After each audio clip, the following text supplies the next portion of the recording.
إن الحمد لله نحمده ونستعينه ونستغفره ونعوذ بالله من شرور أنفسنا وسيئات أعمالنا من يهده الله فلا مضل له ومن يضلل فلا هادي له وأشهد أن لا إله إلا الله وحده لا شريك له وأشهد أن محمدا عبده ورسوله اللهم صل وسلم وبارك ونعم على سيدنا وإمامنا وقدوتنا محمد وعلى آله وصحبه وسلم تسليما كثيرا أما بعد فالسلام عليكم ورحمة الله وبركاته. Bienvenue dans ce nouvel épisode de cette série spéciale que nous consacrons au mois du Ramadan. Inch'Allah, on va faire quelques épisodes sur des thématiques liées à ce mois béni, le mois de Ramadan. Et là, on commence aujourd'hui par un sujet extrêmement important qui est comment effectivement profiter du mois du Ramadan. Le mois du Ramadan a déjà commencé et on a presque une semaine qui a été entamée. Malheureusement, on aurait aimé peut-être en profiter un peu plus et faire plus que ce qu'on a fait pendant ces jours, parce que c'est des opportunités et des moments qui peuvent ne pas se répéter. Il faut savoir que ce mois est un mois qui est béni, un mois où Allah subhanahu wa ta'ala nous a promis des bénéfices, je vais dire, et des bienfaits extrêmement importants. C'est un mois, le prophète alayhi salatu wassalam, dans un hadith d'Abu Huraira, qu'Allah subhanahu wa ta'ala l'agrée, il dit Atiakum shahru Ramadan, le mois de Ramadan est arrivé, shahrun mubarak, un mois qui est béni. Faradallahu alaykum fihi as-siyam, Allah subhanahu wa ta'ala a ordonné de le jeûner. Tuftahu fihi abwabul jannah, les portes du paradis sont ouvertes. Wa turlaqu fihi abwabul jahim, et les portes de l'enfer sont fermées.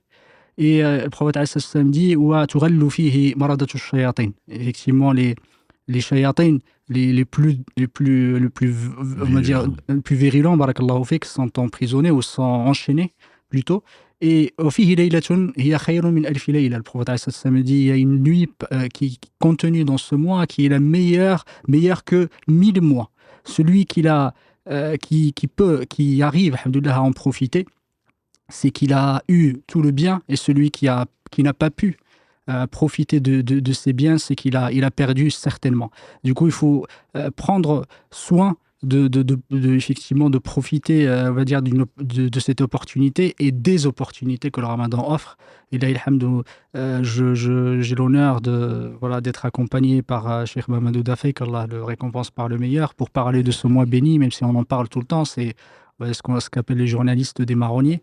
Mais alhamdoulilah, le rappel profite aux croyants, c'est très important de toujours nous rappeler à nous-mêmes et vous rappeler l'importance de ce mois. Et c'est pas un mois anodin, et c'est pas une période anodine. Il faut être prêt, il faut consacrer votre temps, alhamdoulilah, vers la recherche de l'agrément d'Allah subhanahu wa ta'ala. Barakallahu fik, Cheikh. Je vais s'introduire. Jazakallahu khairan. Bismillah, alhamdulillah, wa salatu wa salam ala rasulillah. Allahumma salli wa sallim wa barik ala nabiyyina Muhammad wa ala alihi wa sahbihi ajma'in. Amma ba'd, assalamu alaikum wa rahmatullahi wa barakatuh.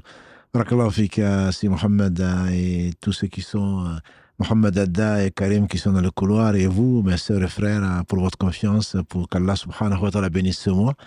Comme tu l'as dit, si bien dit, on est dans la 7e nuit, et effectivement, on aurait aimé avoir ce rappel-là peut-être plus tôt, pour profiter. Ça fait 7 nuits de passé, et donc c'est chaque nuit qui vient, chaque jour qui vient, est un jour de moins, en fait, dans notre compute. Un jour de moins, celui qui n'a pas pu profiter de ce jour-là a vraiment perdu. Ce qui fait que les gens, en fêtant leurs anniversaires, en se réjouissant des jours qui passent, des années qui passent, n'ont pas vraiment conscience de ce qu'ils perdent. Parce que là, vraiment, le temps qui passe, on ne saurait le rattraper, et ce serait un témoin soit pour nous, soit contre nous. Le très beau hadith donc d'Abu Huraira que tu viens de citer nous rappelle effectivement que le jour du jugement dernier est l'objectif. Même si on se réjouit ici, on se réjouit d'une perspective. On ne peut pas se réjouir vraiment de ce que la vie nous offre ici. Donc la vie est un champ de bataille, c'est un champ d'investissement, et donc il faut profiter de tous les instants. Notamment, Allah subhanahu wa ta'ala a été particulièrement miséricordieux avec tout, mais surtout avec la communauté de Mohammed sallallahu alayhi wa sallam. Une nuit meilleure que 1000 mois.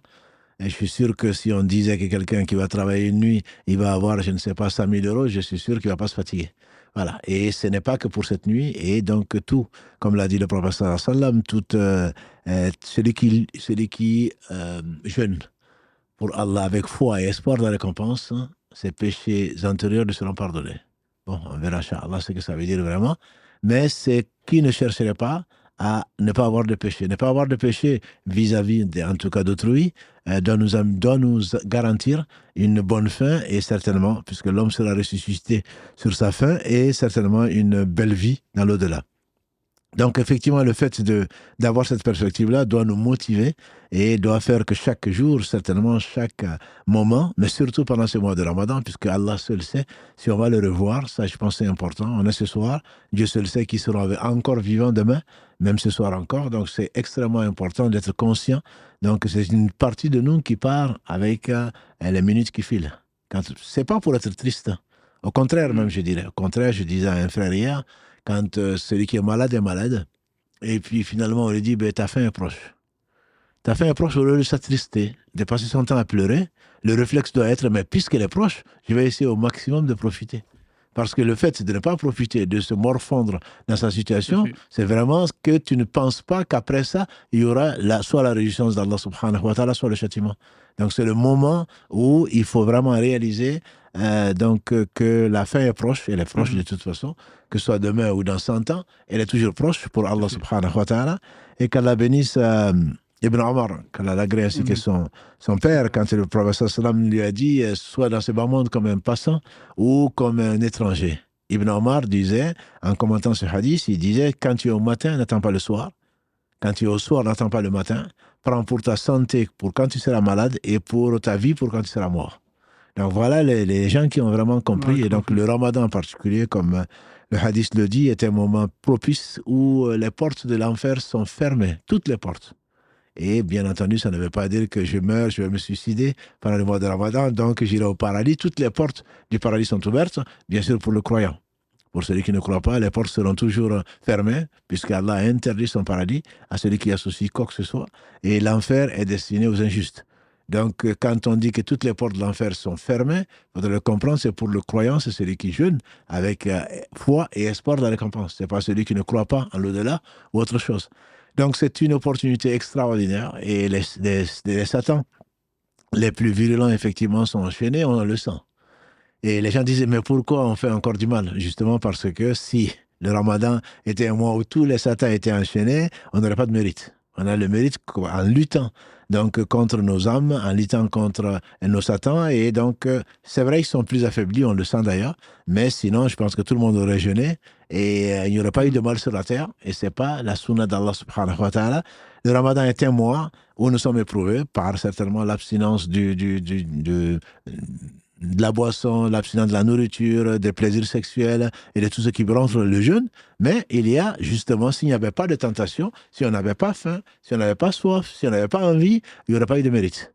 Donc, ce qui fait que, effectivement, le Ramadan est un mois particulier, c'est pas un mois sacré, contrairement à ce que beaucoup disent. C'est un mois donc, que Allah a béni, dans laquelle il a mis donc, une nuit meilleure que 1000 mois, qui ont amené d'ailleurs le prophète sallam à passer, quand ceci lui a été révélé, à passer 30 jours en faisant l'atikaf, la retraite spirituelle, la première année où ça a été révélé jusqu'à ce que Allah lui révèle finalement que ce sont les 10 dernières nuits qui sont meilleures que, donc qui contiennent plutôt la nuit qui est meilleure que 1000 mois. Et ceci, encore une fois, je parlais de la communauté de Mohammed sallallahu alayhi wa sallam, Allah nous a vraiment favorisé. Une nuit meilleure que 1000 mois, alors que d'autres qui sont restés, qui sont passés avant nous, je pense au peuple de Nuh, qui est resté 950 années avec son peuple, et donc ils n'ont pas eu cette faveur-là. D'autres qui n'ont pas eu cette faveur, nous, avec une nuit veillée, alors qu'on mange et on boit, la veille d'une seule nuit peut nous procurer une nuit meilleure que 1000 mois. Donc ça, c'est une faveur d'Allah pour laquelle certainement on ne saurait jamais le remercier. Et pour cela donc, parce qu'on veut le pardon de nos péchés, ce sont les péchés qui voilent donc le cœur, ce sont les péchés qui nous amènent, péché sur péché, à faire du mal. Et donc c'est l'occasion, même si toujours il faut demander pardon à Allah, c'est l'occasion donc de se centrer sur, de faire le bilan et de se rappeler tout le mal qu'on a pu faire pour pouvoir pas s'enlever les mains, en tout cas essayer de réparer ce qui est réparable, demander pardon à Allah subhanahu wa ta'ala, c'est certainement le début de la bonne intention qui doit se concrétiser certainement par le retour vers Allah subhanahu wa ta'ala, surtout en ce mois. Barakallahu fik. Une chose qui est bien particulière dans le mois du Ramadan, je pense qu'il y a d'autres éléments, d'autres bienfaits ou d'autres mérites du mois du Ramadan, c'est que c'est le mois du pardon. On rappelle le hadith du prophète alayhi salatu wassalam qui a été rapporté par Anas ibn Malik, Allah lui fasse miséricorde et qu'il l'agrée, qui a été rapporté aussi dans d'autres versions par Abu Huraira et d'autres, où le prophète alayhi salatu wassalam, un jour, effectivement, il montait sur son minbar, sur le minbar. À la première marche, il a dit Amin. À la deuxième marche, il a dit Amin. À la troisième, il dit Amin. Et là, c'est Sahaba, il dit Ala mada amanta ya Rasulallah. Pourquoi tu as dit Amin? Et le prophète il a dit Jibril est venu et il a fait un dua. Et il m'a dit effectivement, le prophète, Jibril, il a dit Ra'um anf من ذكرت عنده ولم يصلي عليك عليه الصلاة والسلام صلى الله عليه وسلم. Il dit perdre, effectivement, soit perdant ou qui perdre celui chez qui effectivement on a mentionné ton nom et qui ne t'a pas béni ou qui n'a pas fait la salat sur toi. Effectivement, il a dit j'ai dit Amin. Le deuxième dua qu'avait fait Jibril, il a dit Ra'uma anf, c'est effectivement que soit perdant celui qui a vécu le Ramadan et qui est sorti par là, qui n'a pas été pardonné. Que vraiment on a perdu si au bout de ce Ramadan on n'a pas atteint effectivement cet objectif. Et le troisième dua qui est important, je le rappelle aussi à nos frères et nos sœurs, troisième dua, c'est Jibril, il dit Ra'uma anf, soit perdant celui qui a vécu et qui a vécu avec ses parents et qui n'ont pas été un moyen pour rentrer au paradis. Et ça, c'est important pour ceux, alhamdoulilah, qui ont encore leurs parents avec eux. Profitez de vos parents parce que ça peut être effectivement un chemin vers le paradis. Qu'Allah subhanahu wa ta'ala nous facilite tous d'être bienveillants envers nos parents. Du coup, c'est vraiment, si on n'atteint pas cet objectif comme Jibril a fait ce dua, c'est qu'on n'atteint pas l'objectif du pardon à la fin de ce Ramadan, c'est qu'on a tout perdu. Tout à fait. Alors, tu pouvais juste nous parler de ça, c'est important. C'est très important parce que bon, ça montre, alhamdoulilah, que l'intérêt des compagnons du prophète sallam qui surveillaient tous ces actes. Il monte sur le premier, parce qu'il n'en avait pas 5, il n'en avait que 3. Il monte sur le premier et dit Amin. Deuxième Amin, troisième Amin. Pourquoi tu dis Amin? Parce que Jibril m'a dit, et Jibril lui a ordonné de dire Amin. Ça fait. Le Amin de Jibril aurait pu suffire, mais Allah lui dit à Mohammed de dire Amin. Et donc j'ai dit Amin. Effectivement, ce qui nous intéresse aujourd'hui, même si les 3 sont importants, c'est celui qui rattrape le Ramadan, ou plutôt celui qui vit le Ramadan, qui n'en profite pas pour se faire pardonner. En effet, celui qui a le pardon d'Allah subhanahu wa ta'ala, il a tout gagné. Celui qui n'a pas le pardon d'Allah, il a tout perdu. Et on sait que le prophète sallam, bien que Allah, dans la sourate 48, verset 1, lui a pardonné ses erreurs à passer et à venir, il demandait pardon, il dit Wallahi, je demande, Ya ayyuhannas utubu ilallahi wastaghfiru. Oh, vous les gens, revenez vers Allah, repentant et demandez-lui pardon.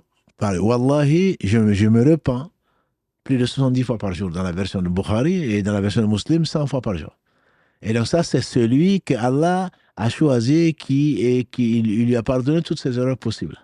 Et donc, quant à nous, que dire alors? Un mois de pardon, et Jibril dit, tu sors du Ramadan, tu n'es pas pardonné, alors que ton nez traîne par terre, que ton nez traîne par terre, qu'il soit humilié, celui qui vit le Ramadan et qui ne sort pas pardonné. Et donc, l'un des soucis doit être celui-là. Est-ce que Allah m'a pardonné? Pour que tu te pardonnes, il faut que tu demandes pardon. Il faut que tu fasses des actes de demander pardon. Pour que tu te pardonnes, il faudrait que tu sois dans l'envie, que tu t'inscrives dans l'humilité et que tu reconnaisses tes péchés. Donc, sinon, Allah va me pardonner. Le prophète sallallahu alayhi wa sallam, il a effectivement dit de la prière à la prière. Oui. Du Ramadan au Ramadan. De la Umrah à la Umrah. Du vendredi au vendredi, les péchés seront pardonnés. Tous les péchés seront pardonnés si on évite les kaba'ir. Les péchés dits les grands péchés. Voilà. Et donc, c'est l'occasion certainement de se dire voilà une occasion unique où je peux sortir de ce bas monde, comme on l'a déjà fait, Karim l'a déjà mis en réel. Ibn Qayyim, quand il fasse miséricorde, il disait qu'il y a trois fleuves par lesquels le fils d'Adam passe. C'est une réflexion, ça reste une vérité. S'il sort de ce bas monde en ayant traversé ces 3 fleuves ou l'un de ces 3 fleuves et qu'il est purifié, alors il entre au paradis.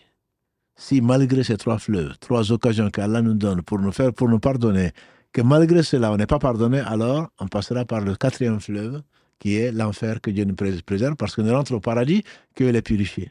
Donc Allah purifie les gens. Dans ce bas monde, il nous donne 3 occasions de nous purifier. Si vraiment ce n'est pas fait, alors très certainement la personne passera par l'enfer pour la purifier. Et donc ça, c'est parmi donc, ces trois fleuves, il y a bien sûr la demande de pardon, voilà, qui en fait partie, qui est donc centrale. Et il y a la bonne action, et on trouve tout ça dans le mois de Ramadan, et les épreuves par lesquelles on passe. Donc tous ces trois fleuves nous sont exposés, que dis-je, Allah nous invite à traverser ces trois fleuves dans le même mois. Donc la bonne action, c'est alhamdulillah, celui qui s'abstient du boire, du manger, de tout ce qui peut rompre le jeûne. Allah subhanahu wa ta'ala va lui inscrire très certainement ce qu'il comme bonne action. Et comme l'a dit le prophète sallallahu alayhi wa sallam dans ce hadith Qudsi, en même temps le hadith du prophète sallallahu alayhi wa sallam, les deux sont mélangés. Il a dit que le prophète sallallahu alayhi wa sallam a dit les actes du fils d'Adam lui appartiennent tous. La bonne action est récompensée de 10 à 700 fois. Et Allah dit sauf le jeûne. Et le jeûne m'appartient. Donc c'est forcément jeûner, comme l'a dit le prophète sallallahu alayhi wa sallam, celui qui jeûne un seul jour pour Allah, Allah éloigne sa face de l'enfer de la distance de 70 années de marche. Et comme j'ai dit, un petit calculateur, peut-être qui nous écoute, il a dit que les 70 années de marche, quand on veut les exprimer en kilomètres, pour une marche d'un homme normal aujourd'hui, ça fait 3 millions de kilomètres. Celui qui jeûne un seul jour pour Allah, il n'a pas dit Ramadan ou pas? Celui qui jeûne un seul jour pour Allah, Allah éloigne sa face de l'enfer de la distance de 70 années de marche. 3 millions de kilomètres. Voilà. Et donc ça, c'est rien qu'à y penser, ça donne envie de jeûner. Et pas seulement le Ramadan, mais surtout le Ramadan, qui est un mois particulier où Allah a transformé la petite chose en grande chose. C'est ça la baraka. C'est un mois qui est béni. Inna anzalnahu fi laylatin mubaraka. Et le Ramadan est un mois qui est béni. On a fait descendre ce Coran. Allah a choisi ce mois béni pour faire descendre non seulement le Coran, mais avant lui, il a descendu les feuilles d'Ibrahim alayhi salam dans le hadith de Wathiqa, radiallahu anhu. Il a dit que le prophète sallallahu alayhi wa sallam a dit la première nuit de Ramadan, Allah a fait descendre les feuilles d'Ibrahim, Sohoh Ibrahim. La 6e nuit, il a fait descendre après 6 nuits plutôt, il a fait descendre la Torah à Moussa. Et après 13 nuits, il a fait descendre l'Injil, l'évangile de Jésus. Après 18 nuits, il a fait descendre la Torah, plutôt les psaumes donnés à Daoud alayhi salam. Et après 24 nuits, dans cette version, dans le Musnad de l'imam Ahmad, il a fait descendre le Coran. Donc c'était moi que Allah a choisi, qu'il a béni, et c'était moi qu'il a choisi pour nous guider. Nous guider, c'est raison pour laquelle donc on doit se tenir à ce mois, parce qu'Allah l'a béni, c'est Allah qui bénit les lieux, les moments et les choses. Allah a béni ce mois-là, et Allah a mis dans ce mois ce qu'il n'a pas mis dans notre mois. Et notamment donc cette demande de pardon avec laquelle nous avons commencé, c'est quelque chose qui est extraordinaire dans la mesure où non seulement Allah nous pardonne, et comme il le dit dans la sourate Al-Baqarah, verset 222, Inna Allah yuhibbu tawabin wa yuhibbu al-mutatahhirin. Rien que, c'est énorme. Mais à l'idée même seulement qu'Allah t'aime, c'est ce que nous pensons, c'est ce que nous disons, c'est ce que nous voulons. L'amour d'Allah subhanahu wa ta'ala, Allah dit qu'il aime, non seulement il pardonne, mais en plus, c'est lui qui nous amène à demander pardon. Et en plus de cela, Allah rapproche son serviteur et lui pardonne comme il a pardonné à notre père et à notre mère, donc Adam et Ève. Allah aime les gens qui se repentent, qui reviennent vers lui repentants, et les gens qui se purifient. Barakallahu fik. Effectivement, le repentir est un élément central, enfin, très très important au mois de Ramadan, parce que faut profiter du mois du Ramadan comme un renouveau, effectivement, un renouveau intérieur, et une sorte de recharge spirituelle, effectivement, de bien recharger ses batteries, surtout que ça soit un tremplin plutôt qu'une fin en soi, même si on va dire que c'est une fin en soi, alhamdoulilah, le Ramadan, alhamdoulilah, mais il faut réfléchir aussi à ce qu'on ressorte effectivement du Ramadan meilleur que ce qu'on était, et que ça soit une occasion pour qu'on soit effectivement qu'on aille jusqu'au Ramadan d'après et être, alhamdoulilah, dans un état meilleur effectivement que le Ramadan d'avant. Du coup, c'est vraiment très très important cette question de renouveau pendant le Ramadan, parce qu'Allah subhanahu wa ta'ala bénit ce mois. Et aussi, comme tu as dit, barakallahu fik, c'est bien, les plis virulents des shayatins sont enchaînés. Du coup, on a moins, alhamdoulilah, on voit que il y a moins cette envie de faire des péchés. On voit les gens, ils sont enclins effectivement à venir les adorations. On voit les mosquées, alhamdoulilah, sont remplies. Qu'Allah subhanahu wa ta'ala les laisse, enfin, qu'il perdure comme ça, toujours rempli par son adoration. Quand on parle du Ramadan, effectivement, c'est pour celui qui rentre dans ce mois, l'intention est importante. Euh, Quand on jeûne le ramadan, il faut que ça soit effectivement pas seulement pour, pour ressembler aux autres, mais c'est quand on rentre, on jeûne le ramadan parce qu'on le jeûne pour la face d'Allah subhanahu wa ta'ala, pour Allah seul. Est-ce que tu peux juste nous expliquer, parce que malheureusement on voit beaucoup qui se plaignent à longueur de journée parce qu'ils jeûnent. Ah, je jeûne, moi je suis fatigué, je suis malade, enfin voilà. Ne me parle pas, je suis énervé, etc. Et malheureusement, il y en a beaucoup qui font ça. Il y en a beaucoup aussi qui jeûnent le ramadan la journée et que le soir, ils vont malheureusement à la chicha ou je sais pas où. Du coup, en fait, le ramadan, il faut dire que le ramadan, c'est la journée et le soir. C'est ça. C'est pas que la journée. Absolument. Du coup, La preuve, c'est que la nuit qui vaut mille mois, c'est le c'est ça, soir. c'est le Attends, soir. tout à Barakallahu fait. fik. Et ta'ala, alhamdoulilah, qiyam al-layl, etc., c'est le soir. Qu'on fait juste quel état d'esprit le musulman doit aborder effectivement ce mois. C'est un mois, c'est pas, on fait pas le jeûne pour effectivement mincir. Certains, alhamdoulilah, maintenant, il y en a de plus en plus qui font du jeûne intermittent, qui jeûnent pour Le jeûne parce que le médical, jeûne médical, tout à etc. fait. Et nous, on jeûne pas, on jeûne pas seulement, enfin, on jeûne pas pour ça C'est ça. initialement. Barakallahu fik, si tu pouvais faire un rappel à nos frères et à nos sœurs, c'est le jeûne, effectivement, ses objectifs et ses finalités. Alhamdulillah, Allah n'ordonne que le Mm. meilleur. Il faut se le rappeler, même si euh, il y a pas mal, il y a pas mal de gens qui redoutent le Ramadan. Mm. Ça va venir encore. Oui, Qu'est-ce que je vais faire? Il va faire chaud, c'est etc. ça. Déjà, c'est pas venu. Et puis, le Ramadan, comme on a dit tout à l'heure, c'est une chance qu'Allah te donne avec l'objectif d'être pieux. Et ça, on en reparlera, Mm. Inch'Allah, peut-être la semaine prochaine. Tout à fait. Allah dit, vous les croyants, le jeûne vous a été prescrit comme il a été prescrit à vos prédécesseurs afin que vous atteigniez la piété. Donc ça, Inch'Allah, je ne vais pas insister dessus, la piété, qu'est-ce Mm. que c'est, etc., comment y arriver. Mais c'est une occasion, c'est une force, il y a force en arabe, c'est une occasion pour se renouveler, comme tu as dit, et chaque minute qui passe, chaque heure qui passe, quand on se réveille au matin, on remercie Allah d'être en sursis. Tout à fait. On est en sursis en réalité. Et le prophète sallam, qu'est-ce qu'il a dit? Celui qui sincèrement revient à Allah repentant d'un péché, c'est comme s'il n'avait pas péché. Et donc c'est recharger la batterie et en même temps, c'est polir le cœur, c'est se libérer donc de la rouille qui entoure le cœur et qui va amener au mal. Donc l'objectif, c'est vraiment atteindre la piété. L'objectif, c'est de se purifier. Allah aime ceux qui se purifient. Allah aime les repentants. Et l'objectif, c'est d'être meilleur. Et effectivement, à la sortie du Ramadan, sur lui la paix, Jibril, quand il a dit, demandez à Allah, en disant au prophète sallam que j'ai demandé à Allah de celui qui sort du Ramadan, le pauvre, et qui n'a pas changé, très certainement, que son étreinte par sorte, qu'il soit humilié. Et donc, ça veut dire que l'objectif, c'est de sortir de ce mois en étant pur, pas blanc comme neige, mais pur, et en ayant atteint donc ce que Allah aime les pieux, et en prenant de bonnes habitudes. En prenant de bonnes habitudes. Une journée passée, beaucoup de gens qui n'ont pas jeûné, et les gens, qu'Allah les bénisse, qui sont rentrés dans l'islam récemment et qui jeûnent leur premier mois de Ramadan, il y a beaucoup d'appréhension. Il y a beaucoup d'appréhension, mais en réalité, Allah te montre que l'important, c'est la foi. Que cette foi, ce n'est pas l'apparence ou c'est la difficulté. Le reste, c'est le tigre en papier. C'est le tigre en papier, quand tu les vois, tu as peur. Mais en réalité, tu as déjà jeûné 6 jours. Et déjà, tu es dans le 7e. Et donc, Allah te montre que la foi est beaucoup mieux. L'homme n'est pas qu'un sexe, n'est pas qu'un ventre à remplir par ceci, cela. Et comme tu l'as si bien dit, c'est pas pour perdre des kilos. Même si, on sait par exemple qu'il y a un article qui est sorti dans un journal que je ne veux pas citer pour ne pas lui faire de la publicité, qui démontre que celui qui jeûne médicalement 2 jours par semaine, il est comme vacciné contre un certain nombre de maladies. Et bien sûr, quand les musulmans ils ont dit ça, ils ont vu ça, ils ont dit, mais finalement, c'est le jeûne du lundi et du jeudi. Pourquoi pas? Mais on croit en Allah, on fait ce qu'il nous a ordonné tout en sachant que je comprenne, que je ne comprenne pas, de toute façon, ça ne peut être que du bien pour moi. Puisque c'est Allah qui sait et nous, on ne sait pas.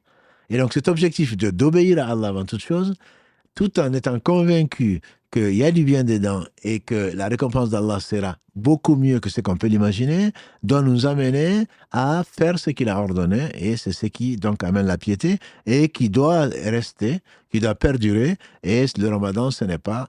C'est certains savants comme l'imam Al-Ghazali disait qu'il y a 3 niveaux de jeûne. qu'Allah nous amène au moins au deuxième niveau. 3 niveaux de jeûne: le jeûne du ventre, voilà, de la boisson, du sexe. Voilà, ça c'est celui qui mange beaucoup à 5 heures du matin et puis ensuite qui dort jusqu'à je ne sais quelle heure, qui ne prie pas, qui le soir venu, il est content, libéré de la journée de jeûne. Donc ça c'est le jeûne du commun. Malheureusement, il y en a beaucoup. Il y en a beaucoup. Je ne les plains pas. Je les plains pas, je veux dire, ce n'est pas une accusation. Je les plains par rapport au peu de science qu'ils ont et au peu de bénéfices qu'ils en tirent. Le deuxième niveau, c'est le niveau le jeûne de l'élite. Qu'Allah nous compte parmi celle-là sans aucune prétention. C'est le jeûne de tout. C'est-à-dire que c'est le jeûne des yeux, c'est le jeûne de la main, c'est le jeûne des pieds, pas que le jeûne du ventre. C'est ce que Allah dit dans la sourate 24, Nour, verset 30. قل للمؤمنين يغضوا من أبصارهم ويحفظون فروجهم. Dis aux croyants, ya Mohammed, de baisser les yeux, une partie de leur regard plutôt, et de préserver leur sexe. Allah est parfaitement informé de ce qu'ils font. Et dans le verset 31, dit la même chose donc aux croyantes. Et quand on jeûne, ce n'est pas seulement j'ai faim ou je me plains. Non, tu peux manger. Pas de problème, tu peux manger. Si vraiment, qu'est-ce qu'il a dit le prophète sallallahu alayhi wa sallam? Celui qui ne s'abstient pas du mensonge et de la tromperie, Dieu n'accepte pas son jeûne, ou Dieu n'a que faire son jeûne. Donc tout en faisant le jeûne de l'estomac, si la langue dit le contraire, si les membres se mettent à tromper les uns et les autres, Allah n'accepte pas. Donc le jeûne, la réalité du jeûne, pour celui qui a compris ce qu'Allah lui a enseigné dans le jeûne, c'est vraiment le fait de s'abstenir de ce qu'Allah a interdit. Donc c'est de faire ce qu'Allah aime, notamment visiter, être présent dans ces maisons, faire du bien à ses parents, entre autres, comme tu l'as dit dans le hadith d'Abu Huraira, le fait de lire le Coran pour découvrir pourquoi Allah a fait descendre ce livre, et tous les livres, en tout cas, qui sont cités, les 4 en tout cas qui sont cités dans ce hadith, Allah les a fait descendre pendant le mois de Ramadan. Donc pourquoi il les a fait descendre? Et Allah a tout rassemblé dans le Coran. Et donc lire le Coran, prier la nuit, et en particulier,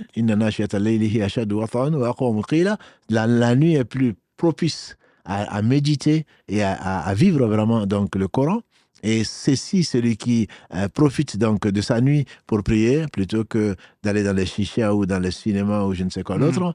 Il y avait une émission, je ne citerai pas non plus la chaîne, qu'on appelait les nuits du Ramadan. On les appelait comme ça, parce que depuis l'iftar jusqu'au petit matin, voilà, il y a des chanteuses, il y a des machins, il y a ceci, voilà. Et tu penses que tu es en train de faire le Ramadan? Certainement pas. Tu es en train de perdre ta vie en prenant les péchés, et ce n'est pas ça. Et Allah te montre, pour ceux d'entre nous à qui il a permis d'abandonner ces mauvaises habitudes, ça peut être la cigarette, ça peut être les sorties, ça peut être je ne sais quoi l'autre, il te permet de voir que 1 mois durant, tu es capable de faire ça. Et donc si tu sors du Ramadan et que tu reviens à ta position antérieure, c'est que tu n'as vraiment pas jeûné. Donc tu as perdu quelques kilos, tu t'es abstenu médicalement, tu es peut-être plus prompt, tu t'es peut-être vacciné contre des maladies, mais en réalité, la maladie du cœur, tu l'as, et parce que Allah t'a démontré que malgré l'opportunité qu'il t'a donnée, malgré que les shéatines ont été enchaînés, Allah t'a montré que finalement, tu n'as pas compris grand-chose. Tu n'as pas compris grand-chose. Et donc ça fait partie des objectifs et des leçons, que le Ramadan, ce n'est pas seulement l'abstinence. Certains a dit le prophète sallallahu alayhi wa sallam, ne gagnent de leur jeûne que la faim et la soif. C'est d'autres de leur veillée nocturne que la fatigue. Voilà. Et la fatigue et l'insomnie. Donc finalement, qu'est-ce qu'il a gagné? Et il n'a pas gagné grand-chose. Et de ce point de vue, quand tu parlais tout à l'heure effectivement du jeûne, je pense que c'est une des adorations les plus simples et les plus faciles. Pas dans le sens effectivement des épreuves physiques, c'est dans le sens où c'est disent les ulama, une des adorations, ou l'adoration où il n'y a pas beaucoup d'ostentation, pas beaucoup de liens. Et de ce point de vue-là que c'est facile, parce qu'effectivement quand tu pries, tu as toujours quand tu pries, les gens te regardent, tu faut faire attention, etc. Quand tu veux donner, tu as toujours effectivement c'est que l'autre qui te voit. Exactement, l'autre qui te voit. Ouais. Quand on jeûne, effectivement, les gens ne savent pas, ils ne peuvent pas savoir que tu jeûnes. Effectivement, ça c'est effectivement une des raisons pour les ulama, parce que voilà, quelqu'un, ça se voit pas qu'il jeûne, alors que celui qui prie, ça se voit qu'il prie. De toute façon, quand tu vas donner, ils vont voir que tu donnes. Et aussi parce que, Allahu a'lam, c'est que tout le monde jeûne aussi. Tout le monde jeûne à côté, le petit, même les, comme je disais tout à l'heure, même ceux qui ne sont pas musulmans, ils commencent à jeûner maintenant. Du coup, c'est pas quelque chose effectivement qu'on fait par ostentation. C'est qu'Allah subhanahu wa ta'ala a rendu effectivement facile cette adoration et surtout que le, le- le- le- la récompense, si tu pouvais juste nous parler effectivement de ce hadith, la récompense justement du jeûne est différente de la récompense des autres adorations. Si tu pouvais juste nous citer ce hadith qui est vraiment très très important et pour que les gens sachent que quand tu jeûnes, tu ne fais pas un acte anodin et c'est un acte qui est extrêmement aimé par Allah subhanahu wa ta'ala. Absolument, Allah dit dans ce hadith, donc au Qudsi, les actes donc, du fils d'Adam lui appartiennent, sauf le jeûne. Le jeûne, il est mien. Tout à fait. C'est un acte, comme on a parlé il y a quelque temps, de la maison d'Allah, la chamelle d'Allah. Allah s'est attribué le jeûne. Tout à fait. Et les actes sont tous récompensés de 10 à 700 fois, voire plus, sauf le jeûne. Allah dit, le jeûne, il est mien. Et c'est moi qui vais le récompenser.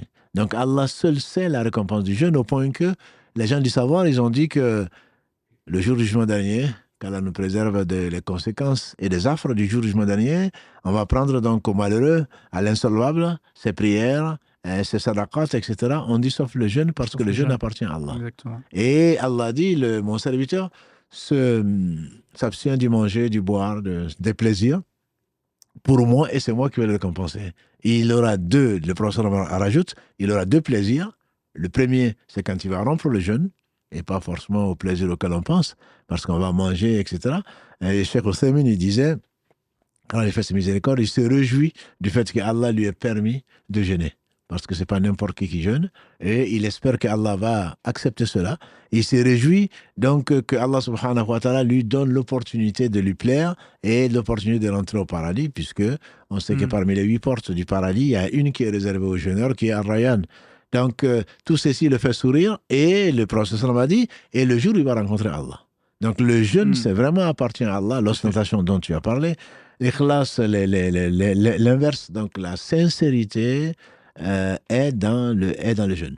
Est dans le jeûne parce qu'en théorie, sauf nos frères ou sœurs qui veulent montrer aux gens que je jeûne, et on a dit, voilà, je jeûne. C'est les autres jours. Mais le ramadan, des fois, qu'est-ce que ça va? Quand tu dis effectivement je jeûne le ramadan, exactement, c'est un pilier. C'est un pilier. C'est un pilier, c'est pas la peine de dire aux gens, sauf si Allah subhanahu wa ta'ala veut te dévoiler ton fond. Et c'est pas la peine non plus de te trouver des excuses. Tout à fait. Et juste une parenthèse par rapport à ça, parce que le jeûne aussi, pourquoi il n'y a pas énormément d'ostentation? Parce que tu peux rompre le jeûne quand personne ne te voit. Tout à fait. Et quand même, tu persistes. Tu veux effectivement ne pas vraiment ni boire ni manger. De toute façon, si tu le faisais pour autre qu'Allah, effectivement,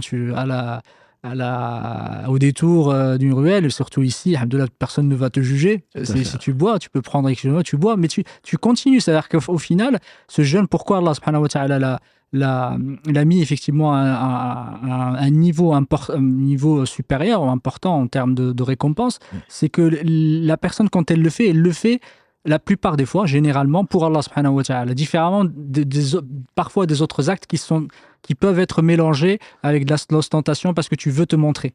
C'est justement, je disais dimanche dernier aux enfants, papa te dit de jeûner, tu peux t'abstenir du manger et du boire et ensuite tu vas à la cuisine ou même sur la route de l'école ou à l'école, qui te voit. Simplement, c'est pour ça, ce que tu nous as enseigné, entre autres, dans l'éducation du croyant, le muraqaba est quelque chose d'extrêmement important. Dans l'éducation de l'enfant, je ne te suis pas, mais Allah te voit.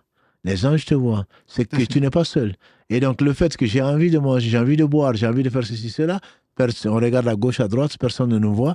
Mais en même temps, on sait qu'Allah nous voit, on ne le fait pas. Effectivement, c'est l'acte, parmi les obligations en tout cas, c'est l'acte le plus pur. Le plus pur. J'atteste qu'Allah seul mérite l'adoration. Allah seul sait si je le pense ou pas. Mais le fait que je m'abstiens du manger, du boire, et je sais qu'Allah me voit, c'est croire en Allah, subhanahu, croire en son omniscience et croire à sa sagesse, subhanahu wa ta'ala, qui fait donc que tu travailles. Si tu arrives à ne pas manger, à ne pas boire, à ne pas céder à tes passions, à tes désirs, alors très certainement, tu es arrivé au point de considérer presque comme tu arrives à l'ihsan. C'est adorer Allah comme si tu le vois. Même si personne ne te voit, mais toi tu sais que Allah te voit. Même si toi tu ne le vois pas, lui te voit. Et donc à partir de ce moment-là, tu es vraiment tu es enraciné dans les sources même de la foi. Le fait de ne faire que pour Allah seul, parce que pour quelqu'un d'autre, ils ne le sauront pas. Et de toute façon, ils ne sauront pas si tu jeûnes ou tu ne jeûnes pas.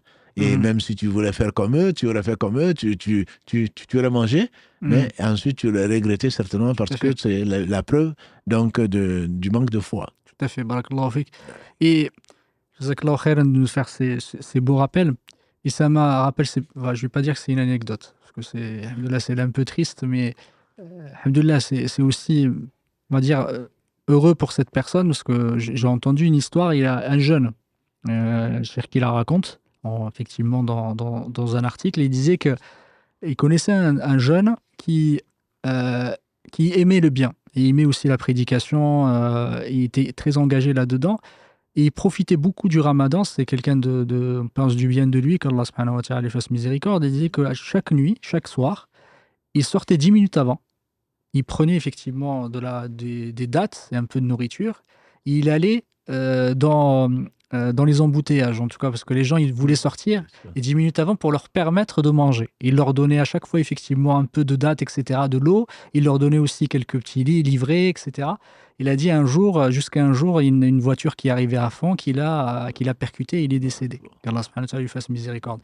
Et ça m'a rappelé l'importance de donner et de donner. C'est l'importance aussi de faire rompre le jeûne à quelqu'un. C'est le prophète alayhi salatu wassalam, le hadith qui dit celui qui fait rompre le jeûne à un autre, il a la même récompense que lui. Et quand, alhamdoulilah, à la mosquée, qu'Allah subhanahu wa ta'ala récompense les frères et les sœurs et ceux qui donnent, on fait effectivement ça tous les soirs. On permet à des jeûneurs de rompre leur jeûne. Et c'est quelque chose d'extraordinaire. Quand j'ai lu ça, je me suis dit...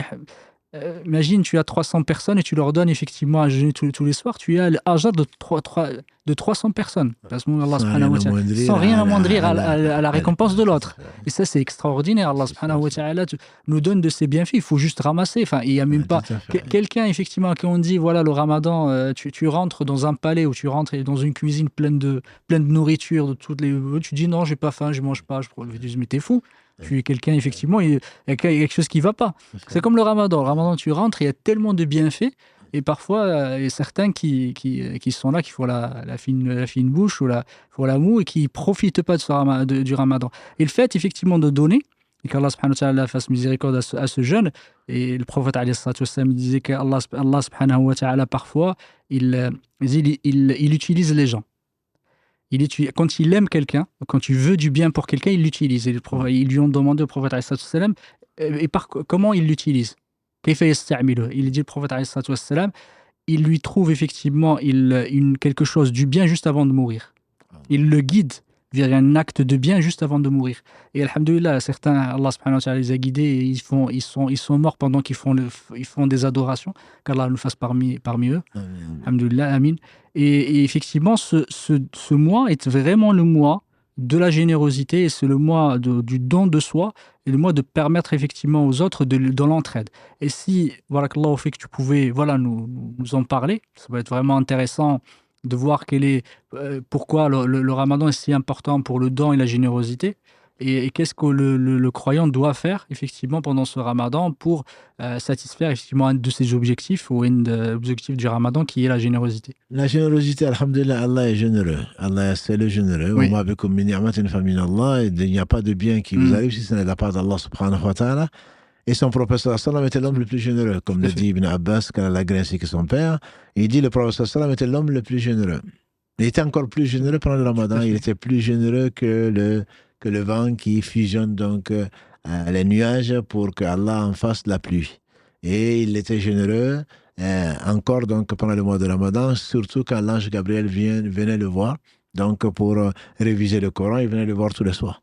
Donc le prophète sallallahu alayhi wa sallam n'a jamais, à ramadan ou en dehors du ramadan, n'a jamais dit non à quelqu'un qui lui demande. Mais en plus de ça, quelle meilleure générosité que de donner aux gens gratuitement la parole d'Allah subhanahu wa ta'ala. C'est donc d'un point de vue da'wah, comme on le dit, le faisait ce jeune, qu'Allah subhanahu wa ta'ala lui fasse miséricorde. C'est pour ça qu'il faut expliquer à nos femmes, à nos maris, à nos enfants, que c'est parce qu'on les aime qu'on leur enseigne leur bien dans ce moment, dans l'au-delà. Il n'y a pas meilleur cadeau. Le meilleur cadeau pour un père ou pour une mère, c'est d'éduquer un enfant. Donc quand on l'éduque, c'est vraiment par générosité, entre guillemets, par amour. Mais là, d'un point de vue matériel, comme tu l'as bien dit, le prophète sallam a dit que celui qui donne à manger à un jeûneur, donc, il a la récompense sans rien amoindrir à la récompense de la personne. Et ce don-là, disent les savants, ce n'est pas que la nourriture, bien que les gens, ils n'ont pas mangé, ils n'ont pas bu pendant toute une journée, les satisfaire matériellement, on sent la joie que la personne reçoit, on le voit. On le voit là tout à l'heure, une personne que je ne vais pas citer, qui était là donc qui était là, qui ne pouvait pas se déplacer parce qu'elle est handicapée. Le fait de lui amener, quand on lit la joie sur le visage de ces gens-là, et donc faire plaisir à quelqu'un. Et les meilleurs d'entre nous, c'est ceux qui apportent la joie aux créatures d'Allah subhanahu wa ta'ala, qui se mettent à leur service. C'est pour cela la générosité aussi, c'est donner de son temps. Et qu'Allah bénisse tous ces bénévoles dans différents pays, dans différentes, pas seulement mosquées, dans tous les lieux, et on le sent, que ce soit à la Mecque, que ce soit à Médine, que ce soit n'importe. Quand on rentre, on n'a pas besoin d'amener quoi que ce soit à la mosquée, entre autres à la mosquée. Et il y a des généreux, alhamdoulilah, qu'Allah accepte d'eux, et que ce soit pur pour eux, qui invitent. Moi, je me rappelle à Médine pendant le Ramadan, il y avait des racoleurs. Avant d'arriver au Maghreb, à la mosquée, viens avec moi. Bon, on a l'impression qu'ils vont t'arnaquer. Eh bien non, c'est parce que ils sont engagés par des riches propriétaires qui voulaient que tu déjeunes à leur table. Oui. Et la mosquée est pleine de tables et chacun, tu auras au moins 10 invitations et c'est à toi de choisir. Et Allah subhanahu wa ta'ala est celui qui invite donc à la table du miséricordieux et celui qui donne à manger, comme on l'a dit tout à l'heure, à un jeûneur. Mais il n'y a pas que ça. Le temps, les gens qui le font, les gens qui cuisinent, tout ça c'est la journée. On donne le temps de sa personne, on donne le matériel, tout ceci fait partie de la générosité.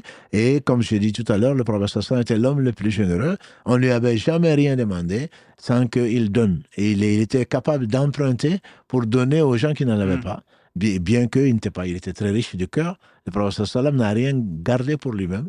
Et donc le mois de Ramadan, c'est vraiment le mois où il faut nourrir les pauvres, où il faut venir aux besoins des besogneux, donc que ce soit des démunis, que ce soit les orphelins, que ce soit les veuves, et tout ce que l'on peut faire comme bien.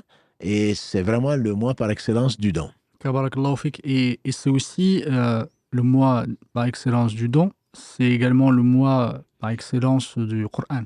Que le prophète disait qu'effectivement Jibril venait chaque nuit lui faire le muraja'a du Coran, réviser le Coran toutes les nuits. Du coup, les ulama, certains, ils disaient qu'Allah leur fasse miséricorde.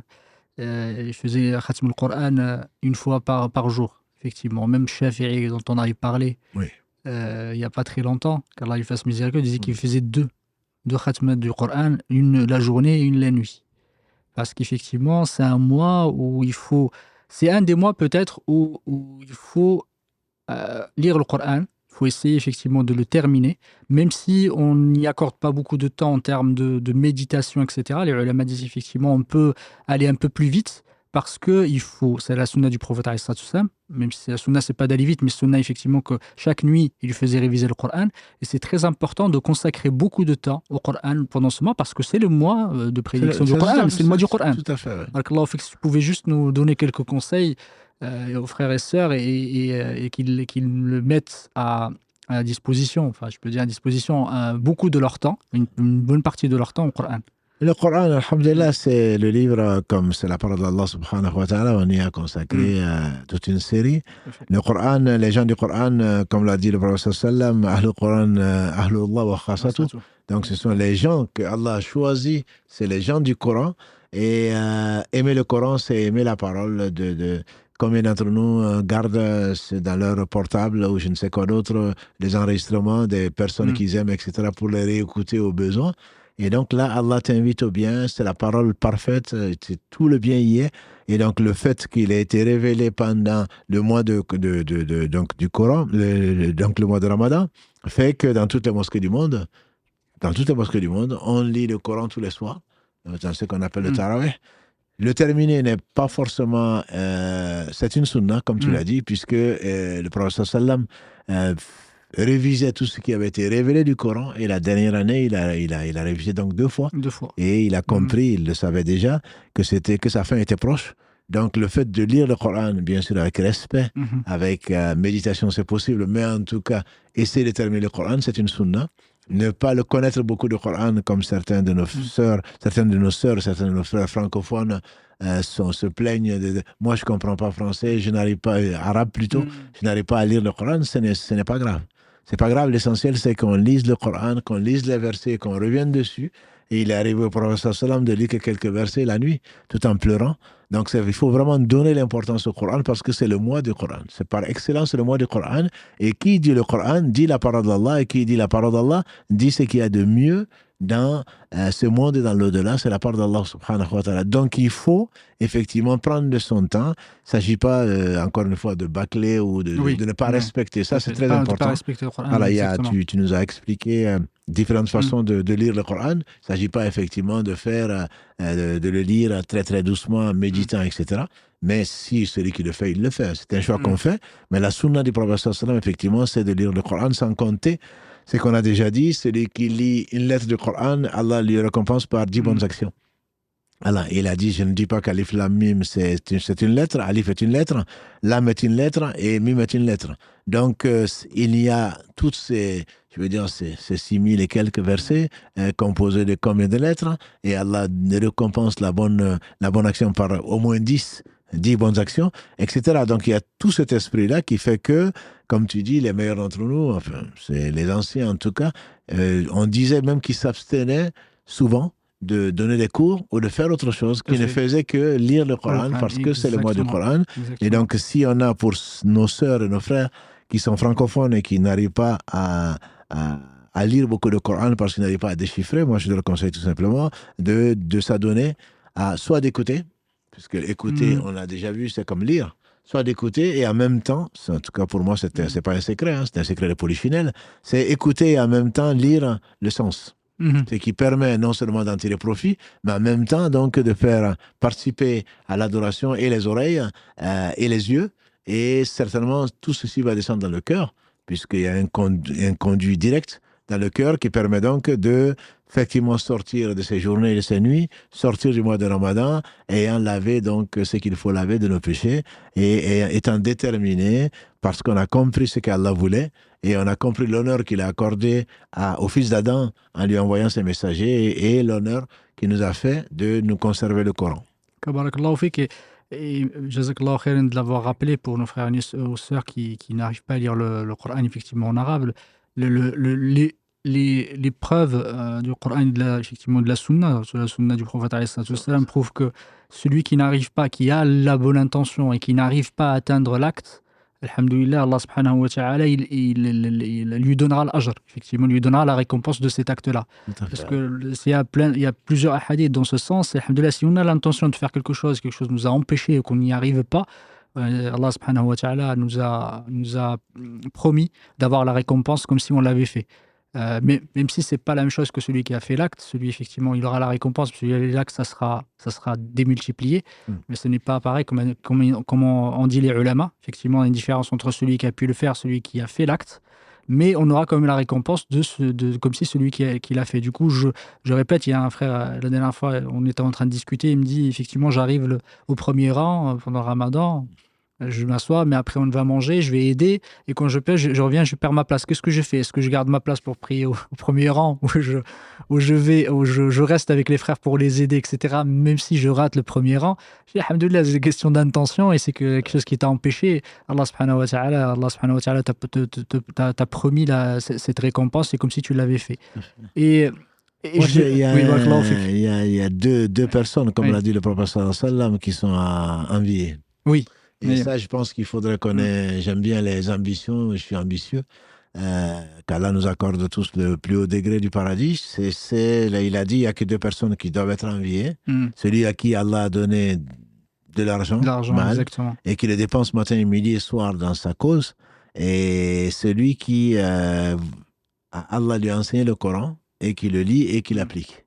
Donc, ça, il ne faut pas oublier que Allah subhanahu wa ta'ala, quelqu'un à qui il n'a pas donné les moyens, je ne dis pas qu'il a été paresseux, je ne dis pas qu'il a été insouciant, je ne dis pas quelqu'un qui a négligé, qui a préféré le commerce ailleurs, qu'avec Allah. Il est limité, son intellect est limité, Tout à fait. voilà, mais il aime les gens. Les gens, Il aime exactement. les gens, comme tu nous as raconté avec le Cheikh Ousseini, ce sont des gens avec qui on n'est pas malheureux.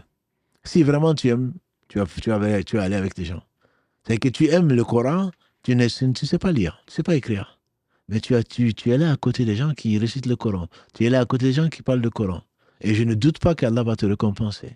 Voilà. Donc ça, le prophète il a dit, celui qui voit quelqu'un en train de faire le bien et qui s'est dit, moi, je ne peux pas le faire, mais j'aimerais le faire. Si j'avais. Si j'avais. Parce qu'Allah sait que tu ne l'avais pas. Pas parce que tu n'as pas voulu. Parce que là, il faut pas se mentir. Et moi, j'aimerais faire ça, et puis toi, tu sais que tu aimerais, on te voit bien en train de le faire. Hein. Voilà. Donc, tu as des métiers dans la vie, eh ben, tu les fais bien. Tu te lèves tôt le matin, tu dors tard pour celle-là. Ah non, mais moi, j'aimerais bien aller à la mosquée. Mais bon, tu sais, avec la vie, hein, tu as choisi. Voilà. Là, toi, tu ne fais pas partie des gens qui aiment vraiment. Quand tu aimes, tu essayes. Et celui qui essaye, Allah subhanahu wa ta'ala le récompense comme s'il l'a fait. Donc, aimer les gens du Coran, aimer les gens, aimer les croyants, aimer le bien, te procure, sans rien amoindrir à ce que la personne a, te procure les mêmes récompenses. Là, je pense qu'il faut quand même voir. Je ne parle pas de celui qui a du mal et qui ne fait pas l'effort, etc. Oui, voilà. Oui, mais je parle de celui qui est empêché de le faire, empêché vraiment de le faire. C'est-à-dire qu'il est en train d'apprendre, mais bon, alhamdoulilah, il n'a pas la même capacité que quelqu'un d'autre. Je ne doute pas de la récompense qu'Allah va lui donner, parce que si vraiment il aime, Allah va le faire aimer les gens qui aiment cela, et il sera très certainement associé à ces gens-là. Barakallahu fik de le rappeler aux frères et sœurs, et surtout rappeler qu'il faut quand même faire un effort. Alhamdulillah, ça c'est important. Allah subhanahu wa ta'ala voit il voit dans les cœurs, il sait que celui qui a fait un effort, celui qui ne l'a pas fait, on ne peut pas tricher avec Allah subhanahu wa ta'ala. Que vous faites un effort, même si vous n'y arrivez pas, barakallahu fik, l'intention est importante. C'est là où on dit, l'important, c'est l'intention. C'est pas dans le cas où tu fais n'importe quoi, c'est l'important, c'est l'intention, alors que tu fais effectivement quelque chose qui est contraire à notre religion, contraire à ce que le prophète, Allah subhanahu wa ta'ala, son prophète nous ont ordonné de faire. Mais là, c'est là où tu dis, il y a l'intention qui compte, parce que tu voulais le faire, mais tu as été empêché. Ou Allah subhanahu wa ta'ala t'a pas donné, comme le hadith que tu as cité, barakallahu fik, le prophète dit des quatre personnes. Celui, il a effectivement du ilm, mais il a pas d'argent. Il a dit, si j'avais de l'argent, j'aurais pu effectivement faire comme celui qui l'a fait, mais il n'a pas d'argent. Allah subhanahu wa ta'ala, il est pauvre, et Allah subhanahu wa ta'ala lui a pas donné parce qu'il y a une raison. Et que tu nous as rappelé la dernière fois, barakallahu fik, une sagesse, parce que peut-être être riche, ça ne te sied pas, ça ne te va pas. Et il y en a beaucoup, parce que l'argent, c'est une vraie fitna pour certains, et certains arrivent à le gérer, et d'autres n'arrivent pas à le gérer. Et surtout, il faut y voir une chance qu'Allah subhanahu wa ta'ala te donne, ou surtout une miséricorde d'Allah subhanahu wa ta'ala de ne pas t'avoir donné de l'argent. Abdurrahman al-Awf, qui est un des disques, le prophète sallam, qui il a annoncer la bonne nouvelle du paradis de la part de notre Seigneur, il a dit, on a pu résister aux persécutions, on a résisté à la privation, mais on n'a pas résisté à la richesse que Dieu nous a donnée. Voilà, parce qu'on a l'impression, mais il a de la chance, lui. Il n'est pas éprouvé. Mais si, il est éprouvé. Il est éprouvé par l'argent, il est éprouvé par le temps libre, il est éprouvé par ceci et cela, et simplement par ce qu'il aime, par la santé. Et le reste, mais il n'en a pas profité. Et donc, quand tu es dans la pauvreté, quand tu es dans le dénuement, eh bien, parfois, on est plus pieux, entre guillemets, que quand on a la richesse, puisqu'on oublie. On oublie Dieu. Et quand tu sais qu'il n'y a que Dieu qui puisse venir à ton secours, tu implores Dieu sincèrement. Mais après, tu te dis, bon, si c'est pas ça, j'irai dans tel magasin. Si c'est pas le cas, je vais changer de voiture. Si c'est pas le cas, donc c'est pas sur Dieu que tu comptes en général. La richesse, pour qu'un riche rentre au paradis, comme l'a dit le prophète sallallahu alayhi wa sallam, il ne faut pas qu'il arrête de faire ce geste-là. Donner à droite, donner à gauche, donner devant et donner derrière. Donc c'est vraiment il faut être conscient que tout est épreuve. Un frère m'a dit hier ou avant-hier, il m'a dit, mais comment on fait quand on n'est pas éprouvé? J'ai dit, c'est-à-dire? Il dit, on n'est pas malade. J'ai dit, mais c'est une grosse épreuve. Il me dit, ah bon? J'ai dit oui. La santé, les biens matériels que tu as, c'est une épreuve. N'envie pas les gens qui sont dans ça. Parce que même s'ils étaient comme Othman ibn Affan, qu'Allah les agrée, les croyants et pieux et riches, le riche entrera au paradis s'il doit rentrer 500 ans après les pauvres. Voilà, donc c'est une vraie épreuve. Une vraie épreuve dans l'au-delà, c'est une vraie épreuve ici-bas. Parce que plus il y en a, plus ils sont avares. Plus ils en ont, moins ils ont envie de donner. Voilà, donc c'est pas, on pense qu'on n'est pas éprouvé, en réalité on est éprouvé. Il ne s'agit pas, bien entendu, de dire, ben, moi je suis pauvre, je reste pauvre. Et le croyant fort, comme l'a dit le prophète sallam, est meilleur et plus aimé d'Allah que le croyant faible, mais dans les deux, il y a du bien. Donc le fait d'avoir de quoi dépenser pour Allah subhanahu wa ta'ala, de quoi enseigner, de quoi faire ceci, cela, quand tu es un croyant et que tu es fort, c'est mieux chez Allah et plus aimé chez Allah que celui qui a moins que toi. Mais à condition, bien entendu, que tu sois croyant, que tu sois sincère et que tu saches que c'est une épreuve. Toute la vie est épreuve. Jazakallahu khairan. Effectivement, le temps file, on t'accompagne, qu'Allah te récompense par le Allah meilleur, c'est très très rapide. On aurait aimé voir beaucoup de choses, il y a beaucoup de choses à voir. Il y a juste voilà, on peut consacrer juste 5 minutes, il y a un élément vraiment important dont avait parlé l'imam al-Ghazali, qu'Allah lui fasse miséricorde, le Ghazali ou le Ghazali, les deux se disent, et il disait qu'effectivement, il y a 3 ennemis principaux de l'humain. Et je pense que ces 3 ennemis-là, il faut absolument les éviter pendant le ramadan. Il a dit le premier, c'est le shaitan. Le deuxième, c'est la nafs al-ammara bis-sou. C'est le nafs, effectivement, c'est le nafs, je ne sais pas comment on peut traduire ça, l'âme de la personne. Et le troisième, c'est la dunya, effectivement. Et par le shaitan, on en a parlé tout à l'heure, c'est un ennemi juré. De toute façon, Allah subhanahu wa ta'ala nous l'a dit dans le Coran. Le nafs al-ammara bis-sou, c'est cette âme, effectivement, qui nous ordonne le mal et qui nous pousse, effectivement, à commettre les péchés. Et c'est la passion aussi, la recherche de la passion, la recherche aussi de... Il y a l'ego, il y a beaucoup de choses. Cette nafs est un danger pour nous, qu'il faut qu'on arrive à la dompter. Et le troisième, c'est la dunya. Et dans la dunya, un élément vraiment, malheureusement, qui nous... Parce que la dunya, elle n'est pas totalement maudite ou négative, mais malheureusement, la plupart de ces aspects nous poussent à aimer en fait cette terre et ne pas penser à l'au-delà. Et surtout, le fait, l'ajournement, c'est taswif, disent les ulama. Taswif, c'est le fait que tu dis, je laisse ça pour demain, parce que tu as toujours l'espoir de vivre. Tu as toujours l'espoir de dire, voilà, je vais vivre tout le temps. Et quand on regarde, il y en a beaucoup qui ont vécu le ramadan d'avant et qui n'ont pas pu le vivre aujourd'hui.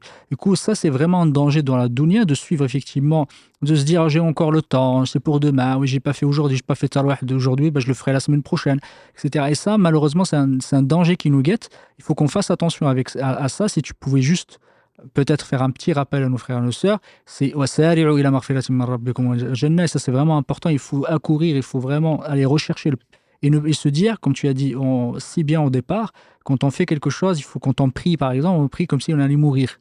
Quand on n'allait pas, effectivement, quand on fait quelque chose, c'est comme si vraiment on ne pense pas à vivre éternellement et que peut-être qu'on aura un accident dans 2 minutes, on ne sait pas. Du coup, il faut profiter, surtout le mois de Ramadan. Non, mais effectivement, le hadith d'Ibn Omar dont on a parlé, quand tu es au matin, n'attends pas le soir, quand tu es au soir, n'attends pas le matin, c'est ceux qui sont conscients que le temps qui file, c'est leur vie qui file. Et donc, avoir raté une raka'a, avoir raté un soujoud, avoir raté ceci, cela, c'est quelqu'un qui disait, si aujourd'hui tu fais ton bilan et puis finalement, il te manque, ou tu cherches 500 € ou 1000 € et puis qui manque à ton argent. Tu vas dire Inna lillahi wa inna ilayhi raji'un. Où est-ce que ça se trouve? Même dans ta prière, tu vas chercher partout. Est-ce que ce n'est pas sous la natte, etc. Mais quand tu perds 10 minutes, tu perds une après-midi, tu perds une raka, tu te dis mais c'est pas grave. Oui. Oui, c'est pas grave. Ça, je vais le rattraper. Quand le temps perdu ne se rattrape pas, dit le proverbe. Et c'est vrai que ça ne se rattrape pas.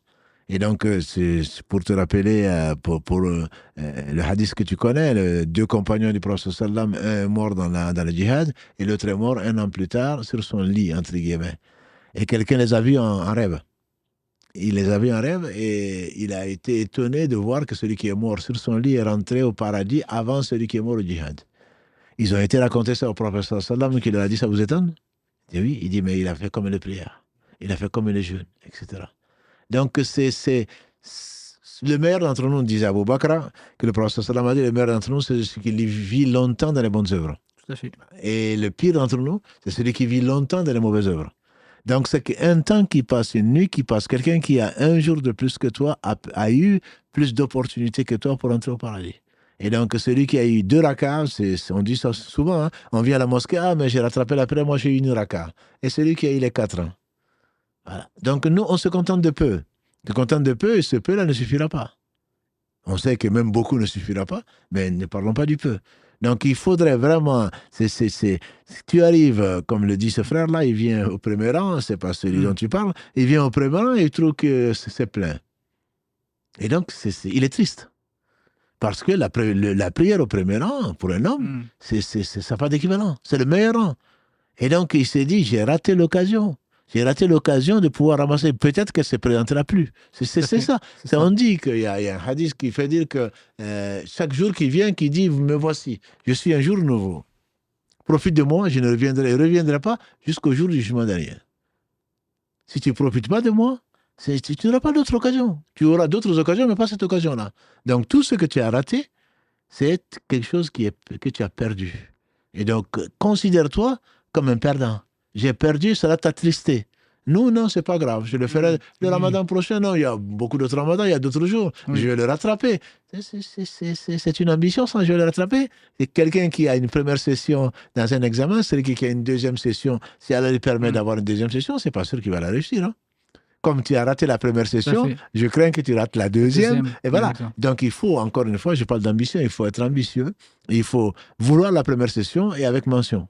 Voilà. Donc, si on n'a pas fait cette première session, on doit compenser. Et certains, les compagnons du prophète sallam, quand ils avaient raté la prière en groupe, ou même le premier rang, ou le premier takbir, ils passaient la nuit à prier pour dompter justement cette âme qui les a empêchés, soit à cause du jardin, soit à cause d'une occupation qui était futile, qui les a empêchés d'avoir plus. Et bien, si c'est comme ça, puisque tu m'as empêché de venir à la mosquée à l'heure, eh bien, ce soir, tu ne vas pas dormir. Voilà. Et ils se le disent à eux-mêmes et ils prient jusqu'à ce que, pas qu'ils compensent. Et ils pleurent sur leur péché, ils demandent pardon à Allah jusqu'à ce que Allah subhanahu wa ta'ala les apaise. Voilà. Donc quand on rate quelque chose, il faut absolument essayer de compenser. On ne peut pas compenser. Ce qui est le temps perdu ne se rattrape pas. Dit le proverbe, il a bien raison.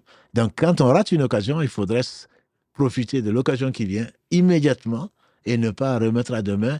Le proverbe dit encore, qui remet à demain trouvera malheur en chemin. Tout à fait. Je trouve, j'aime beaucoup les proverbes, mais c'est vrai, je remets à demain, ben tu trouveras malheur en chemin. Ça, c'est sûr. Donc, c'est pour cela, surtout le ramadan, et Dieu seul sait, si nous serons là demain, en tout cas, c'est sûr que d'autres ramadans, il y a des chances pour qu'on ne soit pas là, lesquels on ne sait pas.